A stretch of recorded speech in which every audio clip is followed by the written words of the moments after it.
जय हिंद दोस्तों, स्वागत है आप सभी भावी शिक्षकों का आपके अपने प्लेटफॉर्म टारगेट टीचर में। दोस्तों, आज 27 फरवरी बलिदान दिवस के रूप में हम महान क्रांतिकारी चंद्रशेखर आज़ाद की जयंती के रूप में मनाते हैं। हम आज उन्हें शत शत नमन करते हैं।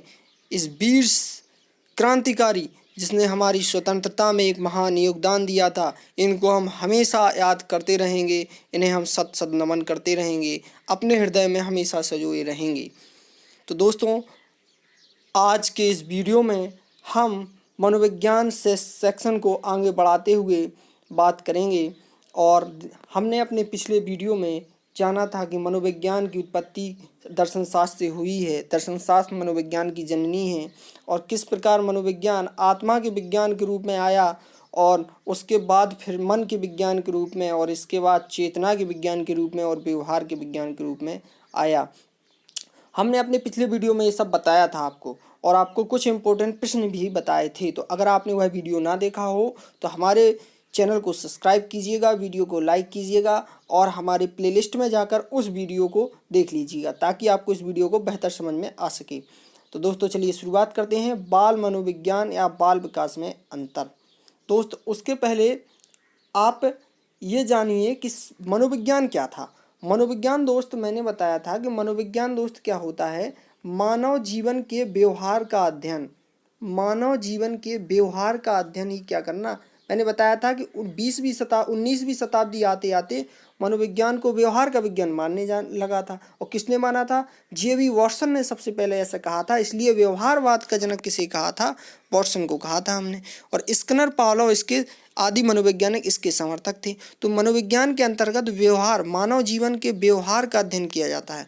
लेकिन अगर हम मनोविज्ञान के आगे शैक्षिक शब्द जोड़ दें, एक शब्द जोड़ दें, शैक्षिक शब्द जोड़ दें, तो शैक्षिक मनोविज्ञान का अर्थ होता है बालक के या व्यक्ति के शैक्षिक व्यवहार का अध्ययन करना। और हमें शैक्षिक मनोविज्ञान के अंतर्गत, मनोविज्ञान के अंतर्गत ही शैक्षिक मनोविज्ञान की एक शाखा है। यानी कह सकते हैं कि शैक्षिक मनोविज्ञान की एक शाखा है। और हमें पढ़ना है शैक्षिक मनोविज्ञान के अंतर्गत बाल मनोविज्ञान। तो बाल मनोविज्ञान या बाल विकास में अंतर क्या है, ये आप देखें। तो बाल मनोविज्ञान के स्थान पर बाल विकास का नाम इसीलिए परिवर्तित हुआ क्योंकि विकास के कुछ पक्षों की अपेक्षा बाल विकास के ढंग के अध्ययन पर बल दिया जाने लगा। यानी बाल मनोविज्ञान के स्थान पर बाल विकास का नाम इसलिए परिवर्तित हुआ क्योंकि विकास के कुछ पक्षों की अपेक्षा बाल विकास के ढंग के अध्ययन पर बल दिया जाने लगा। श्रीमती हरलॉक के अनुसार इस कथन के अनुसार मुख्य अंतर निम्नवत है। क्या अंतर है दोस्त? बाल मनोविज्ञान में बालक के व्यवहार जिस वातावरणीय परिवेश में होता है उस पर कम ध्यान दिया जाता है। बालक का व्यवहार जिस वातावरणीय परिवेश में होता है उस पर कम ध्यान दिया जाता है, जबकि बाल विकास में वातावरण के व्यवहारों को विशेष रूप से देखा जाता है। अंतर समझिएगा, इसमें बालक के व्यवहार जिस वातावरणीय परिवेश में होता है उस पर कम ध्यान दिया जाता है, जबकि इसमें बाल विकास में क्या होता है, वातावरण के प्रभावों पर विशेष ध्यान दिया जाता है। बाल मनोविज्ञान विकास व्यवहार या विषय वस्तु पर अधिक ध्यान देता है। किस पर? विकास, व्यवहार और विषय वस्तु पर अधिक ध्यान देता है, जबकि बाल विकास उसकी प्रक्रिया पर अधिक बल देता है।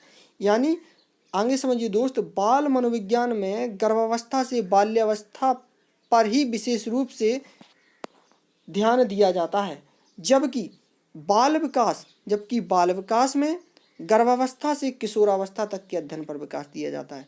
यानी बाल मनोविज्ञान में गर्भावस्था से बाल्यावस्था तक विशेष ध्यान दिया जाता है, जबकि गर्भावस्था से किशोरावस्था तक बाल विकास में ध्यान दिया जाता है। सीधा सीधा है यार दोस्त। देखिए कि गर्भावस्था से जब हम बाल्यावस्था तक की बात करें तो गर्भावस्था से बाल्यावस्था तक का जो अध्ययन किया जाता है वो बाल मनोविज्ञान है, और गर्भावस्था से किशोरावस्था तक जो अध्ययन किया गया वो बाल विकास है। अब हमें दोस्त पढ़ना है विकास और अभिवृद्धि में अंतर। अगर दोस्तों वीडियो पसंद आ रहा हो तो वीडियो को लाइक कीजिएगा और चैनल को सब्सक्राइब जरूर कर लीजिएगा, और बेल आइकन सब्सक्राइब के पास जो घंटी का निशान है उसको आप दबा दीजिएगा, ताकि जो भी वीडियो डले उसका नोटिफिकेशन आपके पास पहुंच जाएगा, ताकि हमारे सारे वीडियो आप देख सकेंगे। इस चैनल पर सभी शिक्षक भर्तियों से संबंधित सभी शिक्षक भर्तियों से संबंधित जो है तैयारी कराई जाती है, चाहे वो बाल विकास हो, गणित हो या अन्य विषय हो जो शिक्षक भर्तियों में आते हैं। तो देखिए दोस्त, विकास और अभिवृद्धि में अंतर। अभिवृद्धि एक निश्चित आयु तक चलने वाली प्रक्रिया है, जबकि विकास जीवन पर्यंत चलने वाली प्रक्रिया है। अभिवृद्धि को दोस्त शारीरिक विकास कहा जाता है। कहने का मतलब है शारीरिक विकास एक समय बाद रुक जाता है व्यक्ति का, और इसीलिए अभिवृद्धि सीमित होती है, निश्चित होती है, एक समय बाद रुक जाती है। जबकि विकास का मतलब होता है किसी भी प्रकार का विकास हो, न केवल शारीरिक, जबकि वो मानसिक हो, संवेगात्मक हो, सामाजिक हो, नैतिक हो। यानी कुछ ना कुछ व्यक्ति अपने जीवन में सीखता रहता है, वो हर समय सीखता रहता है, जीवन मृत्यु तक वो सीखता रहता है कुछ ना कुछ। अपनी गलतियों से भी व्यक्ति सीखता है, बड़ों से भी सीखता है, यानी कुछ ना कुछ सीखता है, ये मतलब इसका। अगली लाइन, अभिवृद्धि संकुचित होती है और विकास व्यापक। जब अभिवृद्धि में केवल शारीरिक विकास शामिल है और विकास में सभी पक्ष शामिल है, ना केवल शारीरिक, तो विकास कैसी हुई? व्यापक हुआ। और अभिवृद्धि कैसी हुई? संकुचित मतलब छोटा रूप, संकुचित, और व्यापक मतलब बड़ा एक। ठीक, अभिवृद्धि शारीरिक होती है और विकास आंतरिक और बहुपक्षीय। मैंने पहले ही बताया अभिवृद्धि कैसी होती है? शारीरिक, और विकास आंतरिक और बाह्य। कहने का मतलब शारीरिक के साथ साथ उसका मानसिक विकास भी, नैतिक विकास भी, सामाजिक विकास भी, संवेगात्मक विकास भी, विकास के अंतर्गत सब कुछ आएगा। विकास का कोई निश्चित क्रम नहीं होता, अभिवृद्धि का कोई निश्चित क्रम नहीं होता है, जबकि विकास का एक निश्चित क्रम होता है। ठीक है, ये बात निश्चित है। अभिवृद्धि को मापा तोला जैसे जा सकता है, बिल्कुल। क्या आप भार नाप नहीं सकते? शरीर का भार नाप सकते हैं, जबकि विकास के केवल व्यवहार के आधार पर महसूस किया जाए। अगर कोई व्यक्ति ईमानदार है तो उसके अंदर नैतिकता है, मानवता है, तो उसको आप नाप तो नहीं सकते, केवल उसके व्यवहार से महसूस कर सकते हैं, है ना। अब ईमानदारी को आप नापने तो लगेंगे नहीं कि किलोग्राम में नाप दें। अगली बात, अगली, अभिवृद्धि। अभिवृद्धि के परिवर्तन विवृद्धि सूचक होते हैं, जबकि विकास के परिवर्तन विवृद्धि सूचक या ह्रास सूचक दोनों होते हैं। कहने का मतलब है अभिवृद्धि एक का मतलब है शारीरिक विकास होता ही है, घटता नहीं है। जितना शारीरिक विकास हो गया वो घटेगा नहीं, लेकिन विकास एक ऐसी चीज़ है कि जो बढ़ता भी है और घटता भी है। यानी विकास, मान लीजिए आपने कुछ चीज़ सीखी, आप अगर उसका अभ्यास नहीं करेंगे तो भूल जाएंगे, तो उसको ह्रास सूचक कहा जाएगा, आपका विकास कम हुआ है उस दौरान। अभिवृद्धि दिखाई देती है जबकि विकास दिखाई, यानी शारीरिक विकास तो दिखाई देता ही है, लेकिन क्या नैतिक विकास दिखाई देता है? वो तो व्यवहार से हम महसूस करते हैं, वो दिखाई नहीं देता है। ये अंतर है दोस्त।